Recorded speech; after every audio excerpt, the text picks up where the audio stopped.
یہ سب کیا ہو گیا تھا؟ مجھے سمجھ نہیں آ رہا تھا۔ پولیس کے خوف سے ثقلین نے فوراً صحن میں قبر بنا کر میرے بھائی کو بنا کفن کے دفن کر دیا۔ میری آنکھوں کے سامنے میرا ہی بھائی بغیر جنازے کے، بغیر کفن کے قبر میں پھینکا جا رہا تھا، اور میں بالکل بے بس ہو کر دیکھ رہی تھی۔ کافی عرصے تک ہم رو پوش رہے۔ اس عرصے میں امید سے ہو گئی۔ ہمارے پاس 1 روپیہ بھی نہ تھا۔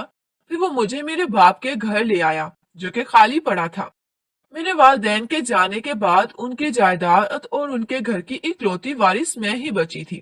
میں نے اور ثقلین نے گھر میں رہنا شروع کر دیا، لیکن ہمارے پاس بولنے کو کچھ بھی نہیں تھا۔ جو کچھ ہوا تھا اسے میرا ذہن قبول نہیں کر رہا تھا۔ میں ثقلین سے کیا کہتی؟ اس کا کیا قصور تھا؟ صرف یہی کہ میں نے اسے مجبور کیا تھا اظہار محبت کے لیے۔ وہ تو مجھے اس وقت جانے کا کہہ رہا تھا، لیکن میری ضد نے اسے اظہار محبت پر مجبور کیا، اور پھر ہم اس حالت تک پہنچ گئے۔ میرے والد صاحب کا کاروبار ثقلین نے سنبھالا، اور اس نے دن دگنی رات چگنی ترقی کر لی۔ 3 سال سے میں اس گھر میں زندہ لاش کی مانند رہ رہی ہوں۔ روزانہ اپنے آپ کو ختم کرنے کی ہمت کرتی ہوں، لیکن مجھ سے نہیں ہو پاتا۔ آج بڑی مشکل سے میں نے ہمت کی تو تم نے مجھے روک لیا۔ مجھے نہ اپنے بچے سے کوئی لگاؤ ہے، نہ اپنے شوہر سے۔ یہ وہ شخص تھا جس کی محبت میں اندھی ہو کر میں نے اپنا سب کچھ گوا دیا، اور آج یہی شخص میری نظروں کے سامنے ہے اور مجھے اچھا نہیں لگتا۔ وہ کہتا ہے میں تمہارے والدین کو مارنا نہیں چاہتا تھا، ان کی موت یہیں پر لکھی ہوئی تھی۔ وہ کہتا ہے میں تمہارے بھائی کو مارنا نہیں چاہتا تھا، لیکن وہ مجھے مارنے کے لیے آیا تھا۔ میں تو صرف اپنے آپ کو بچانے کی کوشش کی تھی۔ وہ مجھے کہتا ہے کہ میں نے تم سے کہا تھا کہ میرے سامنے سے چلی جاؤ، کیونکہ مجھے پتا تھا کچھ غلط ہو جائے گا۔ مختصر یہ کہ ہر بات کا الزام مجھ پر ٹھہراتا ہے، اور وہ صحیح کہتا ہے۔ مالکن نے اپنی کہانی سنا دی۔ میں ان کی کہانی سن کر بہت ہی افسردہ ہو گئی تھی۔ مجھ جیسی اور میری مالکن جیسی لڑکیاں جب ہم اپنے ماں باپ کی چوکھٹ کو آدھی رات میں جس شخص کے آسرے پر پھیلا کر جاتی ہیں، وہی شخص ہمیں ہر بات کا الزام دے کر خود ہر الزام سے بری الذمہ ہو جاتا ہے۔ ہم جیسی لڑکیاں جو محبت کرنے والے والدین کو چھوڑ کر ایک انجان شخص کا ہاتھ تھام کر آدھی رات کو نکل پڑتی ہیں، وہ کبھی خوش نہیں رہ سکتی۔ مجھے اولاد نہیں ہوئی، میرے شوہر نے مجھے گھر سے نکال دیا۔ میری مالکن کو اولاد تھی، لیکن ان کو اپنی اولاد سے محبت نہیں تھی۔ میں گھر سے در بدر ہو گئی تھی، لیکن میری مالکن تو گھر کے اندر تھی، اپنے شوہر اپنے بچے کے ساتھ تھی، لیکن بے سکون تھی۔ رات کے اندھیرے میں ہم دونوں چھت پر بیٹھی اپنے اپنے دکھڑے رونے لگی تھی۔ کاش ہم اپنے والدین کا گھر نہ چھوڑتی، کاش ہم ان کی فرما بردار بیٹیاں ہوتی۔ وہ ہمارے لیے جس شخص کا انتخاب کرتے، یقیناً وہ اچھا ہی ہوتا۔ محبت کرنا گناہ نہیں ہے، لیکن والدین کا دل دکھانا بہت بڑا گناہ ہے۔ میں نے اپنی پوری زندگی میں کبھی بھی ایسی لڑکیوں کو خوشگوار زندگی گزارتے ہوئے نہیں دیکھا جس نے اپنے والدین کا دل دکھا کر کسی اور سے شادی کی ہو۔